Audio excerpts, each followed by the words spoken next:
రాజకీయాల్లో ఎప్పుడూ అంతే. అధికార పక్షాల తప్పిదాలు విపక్షాలకి ఆయుధాలుగా మారుతుంటాయి. అందుకే విపక్షంలో ఉన్నంత సఖ్యత, సౌఖ్యం అధికారంలో ఉన్నప్పుడు ఉండదు. ఇప్పుడు దాన్ని చంద్రబాబు అనుభవిస్తున్నట్టుగా కనిపిస్తుంది. చంద్రబాబు పాలనా తీరు కారణంగా ఇప్పుడు జగన్మోహన్ రెడ్డికి ఆయుధాలు అందివస్తున్నాయి. అనేక అంశాల్లో జగన్మోహన్ రెడ్డి వేగంగా దూసుకుపోవడానికి చంద్రబాబు వైఫల్యాలు అక్కరకు వస్తున్నాయి. ఇటీవల పొదుల్లో జగన్మోహన్ రెడ్డి పర్యటన మనం చూడొచ్చు. పొగాకు రైతుల కష్టాలు తీర్చడంలో చంద్రబాబు ప్రభుత్వం విఫలమైంది. పొగాకు కొనుగోళ్లు లేక రైతులు కుదేలైపోయారు. కొనుగోళ్లు జరగడం లేదంటూ తీవ్రమైనటువంటి ఆందోళన వ్యక్తం చేశారు. అలాంటి సమయంలో విపక్షం జోక్యం చేసుకుంది. దాంతో జగన్మోహన్ రెడ్డి పర్యటనకు తండోపతండాలుగా తరలివచ్చారు. జనం వేలాదిగా రావడంతో పొదిలి ఉక్కిరి బిక్కిరి అయిపోయింది. పొదిలి వీధులన్నీ కిక్కిరిసిపోయాయి. జగన్మోహన్ రెడ్డికి ఇంత జనం ఎట్లా వస్తున్నారు అని చాలా చర్చ అయితే సాగింది. ఆ జనం ఆ రీతిలో రావడానికి ప్రధాన కారణం చంద్రబాబు పాలనా తీరు. చంద్రబాబు వైఫల్యాలు ఇప్పుడు జగన్మోహన్ రెడ్డికి విజయవంతమయ్యే దిశలో సాగడానికి ఆస్కారం ఇస్తుంది. జగన్మోహన్ రెడ్డి పర్యటనలన్నీ సక్సెస్ఫుల్గా సాగడంలో చంద్రబాబు తీరే ప్రధానమైనటువంటి కారణం. పొగాకు కొనుగోళ్లు సకాలంలో చేసి ఉంటే, ఆ పొగాకు రైతులకి కనీస మద్దతు ధర అయినా దక్కి ఉంటే పొదిలి వెళ్లాల్సిన అవసరం జగన్మోహన్ రెడ్డికి ఉండదు. ఒకవేళ జగన్మోహన్ రెడ్డి వెళ్ళినా జనాల్లో అలాంటి ఆదరణ కూడా ఉండదు.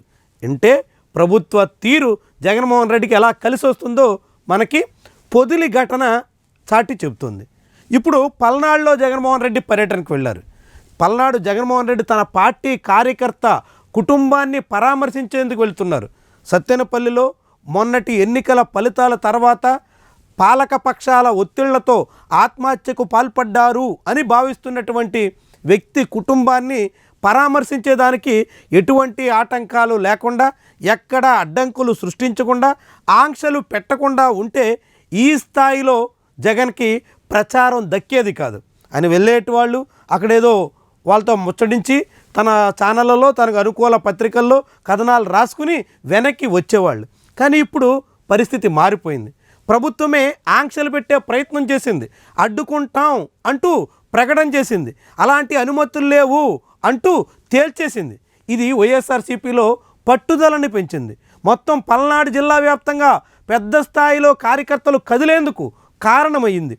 వైఎస్ఆర్సీపీ బలాన్ని చాటాలి అనేటువంటి పౌరుషాన్ని పెంచింది. పట్టుదలకు పోయినటువంటి వైఎస్ఆర్సీపీ కార్యకర్తలు పెద్ద సంఖ్యలో ఇప్పుడు సత్తెనపల్లి నియోజకవర్గం రెంటపాళ్లకు తరలి వచ్చేదానికి అవకాశం కల్పించింది. అంటే ఇక్కడ కూడా చంద్రబాబు ప్రభుత్వం చేసిన తప్పటడుగులు జగన్మోహన్ రెడ్డికి కలిసి వస్తున్నట్టుగా కనిపిస్తుంది. జగన్మోహన్ రెడ్డి సాధారణ పర్యటన మాదిరిగా చేసి వచ్చుంటే ఆయన ఈ విషయాన్ని ఇంత ప్రచారంతో ఈ రీతిన మలిచేదానికి ఆస్కారం లేకపోయేది. కానీ ప్రభుత్వం ఇచ్చినటువంటి అవకాశం అందిపుచ్చుకుని జగన్మోహన్ రెడ్డి తన బలాన్ని చాటే రీతిలో ఇప్పుడు సత్తెనపల్లి పర్యటనని వినియోగించుకుంటున్నారు. ఇట్లా ఇప్పుడు చంద్రబాబు చేస్తున్నటువంటి అనేక వ్యవహారాలు జగన్మోహన్ రెడ్డికి కలిసి వస్తున్నట్టు చాలా క్లియర్ కట్ సంకేతాన్ని ఇచ్చేస్తుంది. ఇది గతంలో జగన్మోహన్ రెడ్డి కూడా అధికారంలో ఉన్నప్పుడు ఇదే పద్ధతిని అనుసరించారు. నారా లోకేష్ యువగళం పాదయాత్ర అది ముందుకు సాగిపోతే ఎక్కడ పెద్ద చర్చ జరిగేది కాదు.